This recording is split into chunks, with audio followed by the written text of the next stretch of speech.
culture, like, get it, is work hard. Yep. How you get it is you work. Yep. And you put in the hours. Yes. And what I found in my journey of entrepreneurship is I said I was doing this for my family. Yep.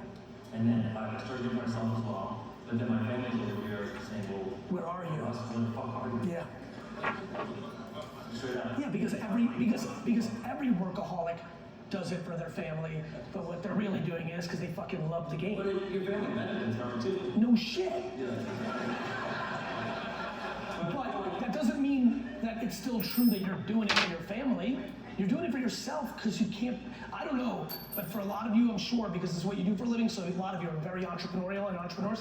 When you're a purebred entrepreneur, you don't know how to breathe if you're not doing it. Yeah. And so, but anyway, that's a struggle that I myself, I'm not alone. You guys have the same. Of course. And so a lot of us have this thing where actually many people, when I talk to them one-on-one in our groups, they're going through it right now. Yeah. And so, how do you... Easy. Stop being full of shit and be accountable.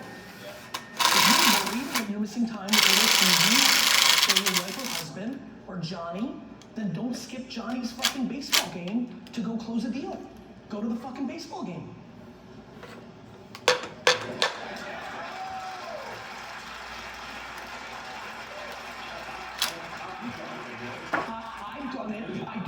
I've done it by doing both.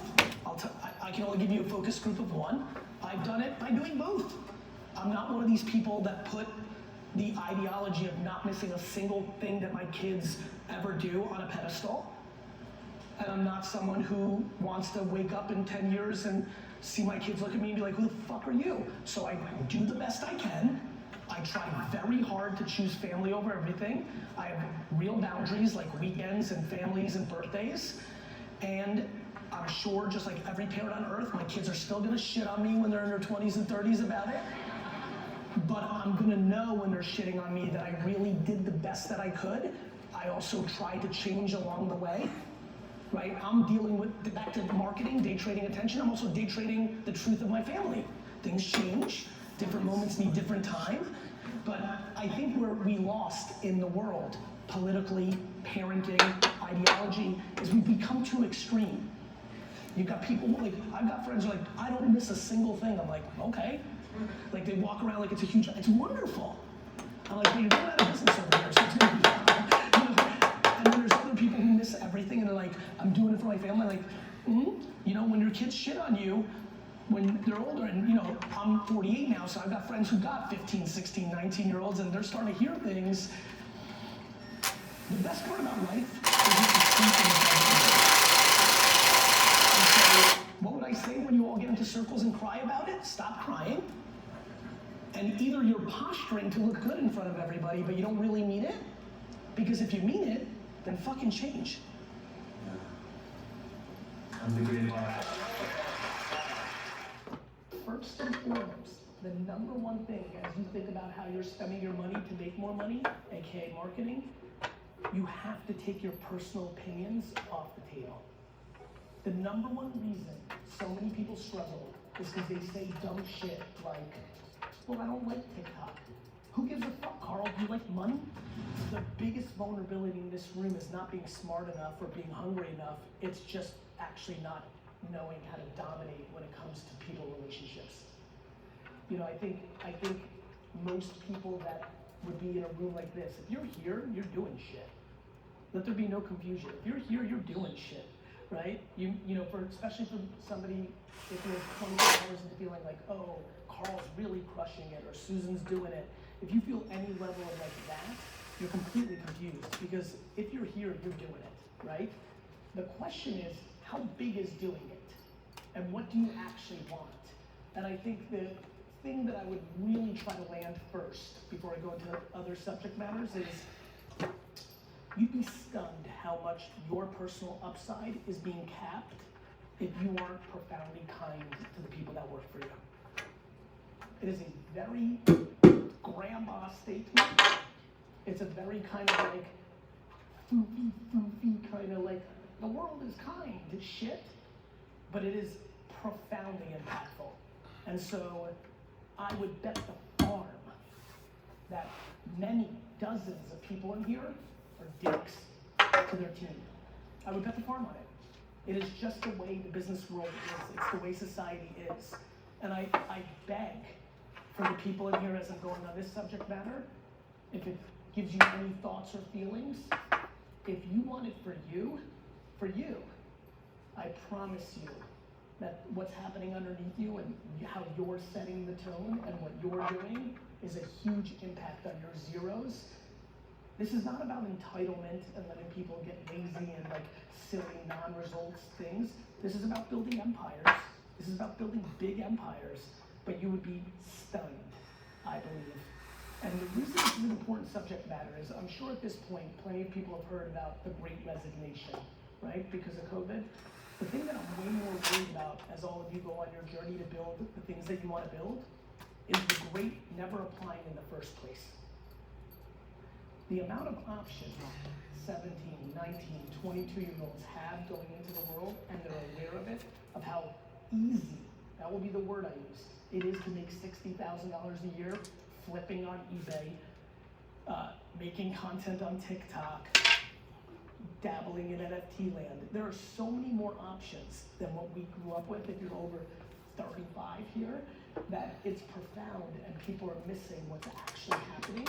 And this is an absolute subject matter that I hope you take very seriously. If you are not focused on retention, people actually wanting to stay, if you are not focused on retention first, you will lose. And when I say lose, you'll still win, but you'll lose upside that you can't even see. So it's incredibly important, since we have time together on this day, that we nail this subject matter, which is first and foremost, the number one thing as you think about how you're spending your money to make more money, aka marketing, you have to take your personal opinions off the table. The number one reason so many people struggle is because they say dumb shit like, well, I don't like TikTok. Who gives a fuck, Carl? Do you like money? This is the profoundly, most fundamentally silly thing that I hear every day of my life. Gary, I don't get YouTube, but trillions of people do. I don't like it. You probably don't like a lot of things you do every day. If you're here, my favorite thing about a group here is that you need a lot of shit every day to make it happen. There's plenty of things you don't like. This is not about what you like or what your opinion is of a platform, or you don't like technology. I mean, some people try to go so lofty with me. Gary, I'm not doing it because it's bad for the kids, right? Like, or they go political. It's like looking for any excuse not to put in the work to something they don't understand yet. And so for me, when I look at the landscape of what's happening in the world, the speed in which attention is shifting is profound.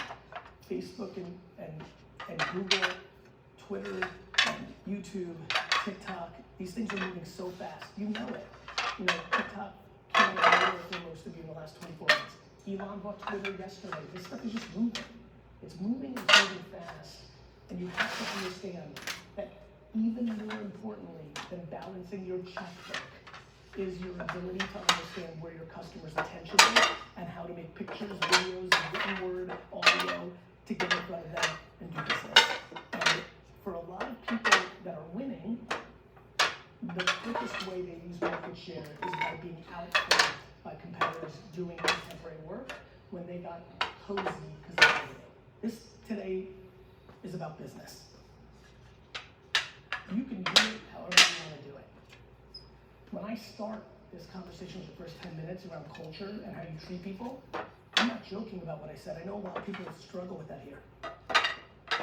They don't work hard enough to their standards. They shouldn't. They don't make as much money as you do. Like people email me all the time, how do I get my employees to work as hard as me? I'm like, help them start their own business.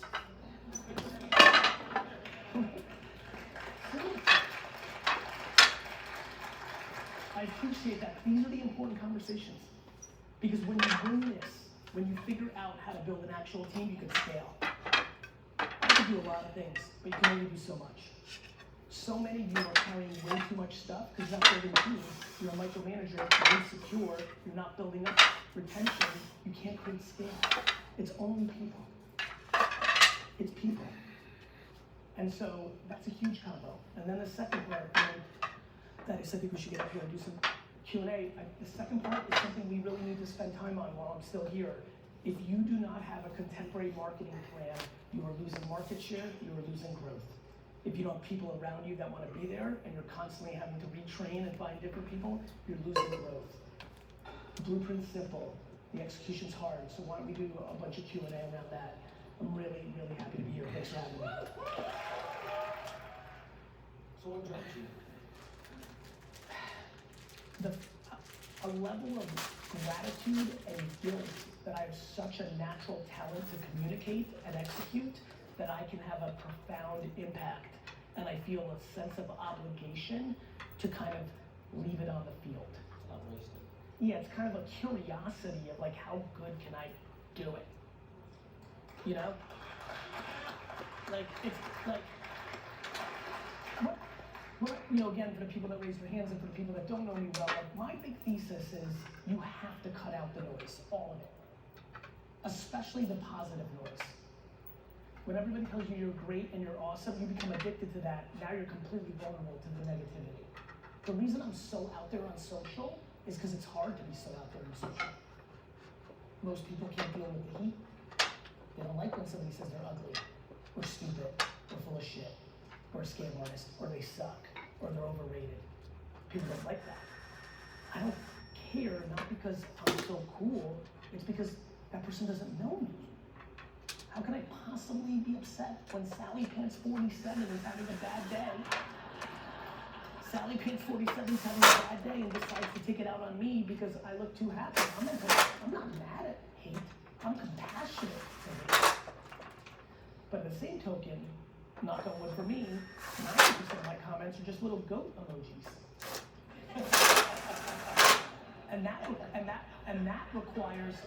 and that requires even more tune out. Because when you get high in your own supply, it's a wrap. So I know that I know we just talk a lot about, well, like you said, from social media. They said, like,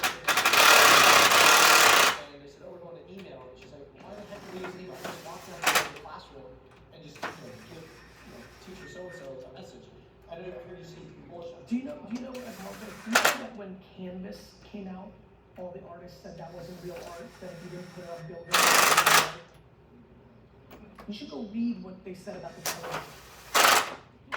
Like, we always demonize new technology. Humans are incredible at romanticizing yesterday and demonizing today. So, get it. So I know you're bullish on TikTok. Very much. What are you most bullish on in terms of if someone has to pick one form of communication, marketing channel, etc.? This is why Q&A is so fun, because it's a game of self-awareness. For example, if you're incredibly insecure of your visual appearance, you can't do video. It's a mental block, right? So now you might have to do audio, which all of a sudden becomes, should you do Twitter and do audio posts and post there, right? Like, for example, even though I'm a 5 or 6 time New York Times best-selling author, I can't put 2 sentences together. That's why I have to record all my books. I love when people come to when I do books and I have book signings, and man, the book sounds just like you, and I'm always laughing, I'm like, because I fucking recorded it. And somebody put it into sentence form, so for me, I'm not gonna go to LinkedIn and write 4 paragraphs over, while I have a cigar or a glass of wine or on a tread, like we're walking, but for me, as many of you know, video comes very natural. So I think first, you have to know yourself of what format allows you to communicate. For a lot of people here, being an independent, a little scary.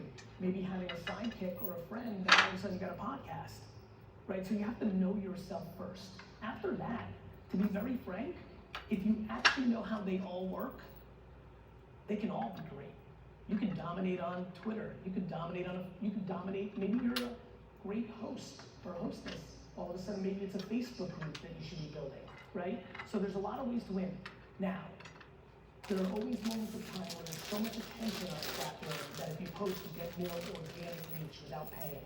Everybody always gets mad at the algorithms. That's just supply and demand. You weren't there early enough. Instagram fucked me. It's free.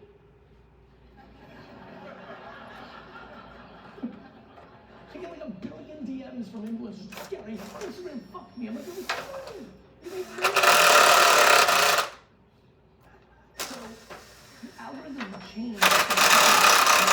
Positive. It's because they're running a fucking business, and more content means less consumption means supply and demand. More clicks went from Instagram to TikTok. More people are posting to Instagram than they did 2 years ago. What do you think is going to happen? Of course your video is not going to get 100,000 views anymore. It's going to get 40,000. It's called supply and demand of attention. That's what I trade. That has been the foundation of my career. I had email newsletter in the 90s that had 95% open rates. I bought every wine term in the world on Google AdWords before Google AdWords started. I started a YouTube show long time, one of the first 5 humans on earth to do it. I was one of the first 30 people to have 1 million followers on Twitter. And so I understand it. And so the answer is figure out your form of communication. If you're capable of doing TikTok, you go all in. And TikTok is, 3 years ago, I'm like, TikTok. And everyone's like, it's 14-year-old girls dancing. I'm like, Facebook used to be just college kids. Now it's just grandmas. It changes. Shit changes. It evolves. And so I'm on Facebook quite a bit. No worries, Dave. Me too. Listen, I just got done saying it's my favorite platform right now because, no emotion, complete detachment. Complete detachment. It's just whatever the market wants. And so many people make judgments subjectively in their mind about things, and it's a mistake. This is very important. You have to ask yourself what your relationship is with money. It's imperative. So much of my luck is because I don't like it enough. All my friends are like, all my friends are like, I have so many friends that have moved to Puerto Rico and Miami and Texas. It's like fucking out of control, right? And they love to razz me. They're like, you're in fucking, you're in New York. You're in New York City. You're paying city tax. They'll go on a whole fucking, I make real money. That's real money. And they're like, fucking rant. And then I'm like, I don't care. Baffled. I'm like, I like New York. I need the action. I don't want to fucking live in LA or Miami or Puerto Rico or fucking Ecuador. I want to live in fucking America. And so but for other people, guess what? Zero judgment. Who the fuck am I? Fuck me. I don't care. If they want to move from LA to fucking Austin, Texas, knock yourself out. If you want to move from fucking Connecticut to fucking the outskirts of Miami, have a fucking ball. The thing that I love in my life is no idea what Gary is. I have some real hopes and dreams. I actually have no expectations of anybody or anything, which is why I'm always happy. But I have real expectations. I have some big hopes and dreams for heaven. There's 2 core things I'm really hoping about heaven. One, that everyone's there and I have some real a lot of questions from the people that are not around anymore. And 2, which is really cool. I think that heaven has some weird version of Google. Where I dream about this, where you go and you can type in anything and heaven will tell you what would have happened. For example, first thing I'm doing when I get to heaven, first query. Show me the time I came closest to dying without knowing it. Enter. I have these 2 core scenarios. One, if I didn't eat a peanut, I would have choked on it and died. Or 2, my favorite one, the time I forgot my keys in the house, ran back in and grabbed them, but had I grabbed them, I would have got hit by a bus and died. So I've got big hopes for heaven. I'm gonna be super pissed if it's not there. And so I'm excited about that. If someone, you see people that they buy the shoes, the watch, but they're not willing to invest in it, or woe is me, how do you get people to shift from I have so many friends that like nice things. They always get mad at me because I put out a lot of content about this, and I don't do a good enough job, so I've been trying to be better about it. The reason I talk about buying things is because if you really know, if you've been 25 years, 40 years, reading car books and going to it, and it was your grandfather's thing. Like it makes all the sense in the world when you get to financial memes that you want a Lamborghini. What I'm worried about, no different than buying an NFT or anything else, are the people who are buying it to disguise the actual truth. They're using it as a proxy for their insecurity. It's how I'm going to get the girl because I'm insecure. It's how people are going to think I'm successful because they don't. It's all that stuff. I get worried about that because I know that's not a sustainable model for happiness, and I talk about that. You know, investing in yourself comes in a lot of forms. You know, it's one thing to say, don't buy a Starbucks for $8, or don't buy a Lamborghini or Rolex and put it into a content, a mastermind, like things to better yourself. My personal belief is better yourself is a simple game of this. I actually think most people need to downsize and simplify at scale. Maybe not as crazy as what your parents did, but that was an extreme version that actually has a ton of merit. They left LA. Yeah, it was an, think about the time we were in America that led to a lot of that kind of behavior, and I actually think there's a lot of truth in it.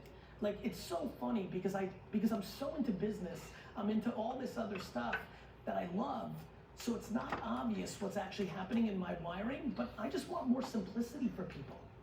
The more simplicity you have, and for me, simplicity comes in the form of judgment. Oh, come on. The thing that I'm trying to think as much about as possible is how do I have a conversation that might impact someone positively about the concept of judgment, and it actually starts with yourself. The thing that I'm really hot on right now is, of course, so many people are judging each other. They start with themselves. I just wish people wouldn't beat themselves up so much. Like, I hate when people are like, oh, but Gary, you don't get it. I'm so ambitious. I'm like, I'm the fucking craziest ambitious person I've ever met in my life. That doesn't mean that if I don't win this year or this decade that I think I'm a piece of shit. That's not healthy. And I definitely don't have envy. Envy is a framework of conversation that has to be eliminated. How can you envy someone when you don't know them? You know a piece of them. You know a headline of them. You might like something that's going on with them. How can you actually envy somebody that you know nothing about? We just have to simplify. Simplify, but like, for me, it's so simple to be content and hungry as fuck at the same time. I've come to know that that's confusing and sounds like a contradiction, but I have to continue to unpack it because in that is fucking everything. It's the whole game. When you like want it more, like I want to be the greatest human that ever lived. I genuinely swear on my children's health as I sit in front of you that when I die in 55 years, when I'm in heaven doing my Google shit, I'm gonna look down and I'm like, okay, good. 7 billion people came to my funeral. That's how I wake up every day trying to navigate my life. At the same token, if it all ended tomorrow and 9 people came, that's fine too. And finding that balance of extremity to make it balance, not like something that's confusing, is something we have to talk more about. And so to answer your question in a very long-winded way, what I would say to that person is break it down, get simpler, tune out the noise. Most of all, tune out your own noise against yourself. Everybody else is gonna have judgment on you. You need to be your #1 fucking fan for real, not kidding. And I will remind you, no matter who the fuck you look up to, they suck at a lot of things too. Thank you. Let's give it up.